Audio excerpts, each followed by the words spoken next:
DGFI প্রধানের ভারত সফর নিয়ে কম জল ঘোলা হয়নি। কখনো সফরের কারণ হিসেবে উল্লেখ করা হয় চিকিৎসা, আবার কখনো দাবিটিকে সরাসরি নাকচ করা হয়। তবে নতুন তথ্য হলো সরকারি ব্যবস্থাপনায় ভারত সফরে গিয়েছিলেন ডিজিএফআই প্রধান। আলোচনা করেছেন দেশটির 2 গোয়েন্দা সংস্থা প্রধানের সঙ্গে।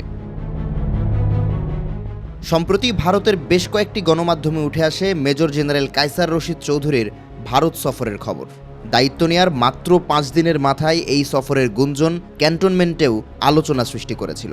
এবার জি নিউজ ও দ্য ট্রিবিউনের প্রতিবেদন বলছে, এই সফরে ভারতের র ও ডিজিএমআই প্রধানের সঙ্গে বৈঠক করেন বাংলাদেশের ডিজিএফআই প্রধান। জানা গেছে, কোনো দেশের ভূখণ্ডই যেন স্বার্থান্বেষী মহলের দ্বারা একে অপরের বিরুদ্ধে ব্যবহৃত না হয়, এ বিষয়ে সমঝোতায় পৌঁছেছে দুই পক্ষ। দ্বিপাক্ষিক যোগাযোগের পথগুলো পুনরায় সচল করার বিষয়ে আলোচনা হয়েছে, যা 1.5 বছরের অচলাবস্থা ভাঙতে সহায়ক হবে বলে মনে করছেন বিশ্লেষকরা। মেজর জেনারেল কায়সার রশিদ চৌধুরীর ভারত সফরের সুফল পাওয়া গেছে হাতে নাতে।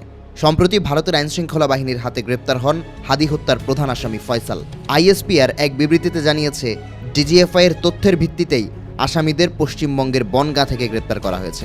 বরফ গলার ইঙ্গিত পাওয়া গেলেও পথটা খুব একটা মসৃণ নয়।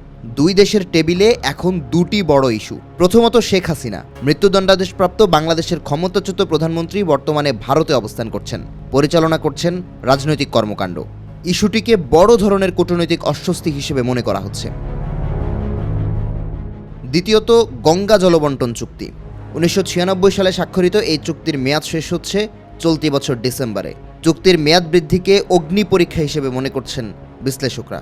2025 সালের শেষে ভারতীয় পররাষ্ট্রমন্ত্রী এস জয়শঙ্করের ঢাকা সফরের মাধ্যমে দিল্লি থেকে ইতিবাচক সংকেত পাঠানো হয়। 2 মাস পর তারেক রহমানের শপথ অনুষ্ঠানে ভারতের উচ্চ পর্যায়ের প্রতিনিধিদের উপস্থিতি সম্পর্কের মোড় ঘোরার ইঙ্গিত দিয়েছিল। এবার 2 দেশের গোয়েন্দা প্রধানদের গোপন বৈঠক নতুন বন্ধুত্বের সূচনা করবে কিনা সেটিই দেখার বিষয়।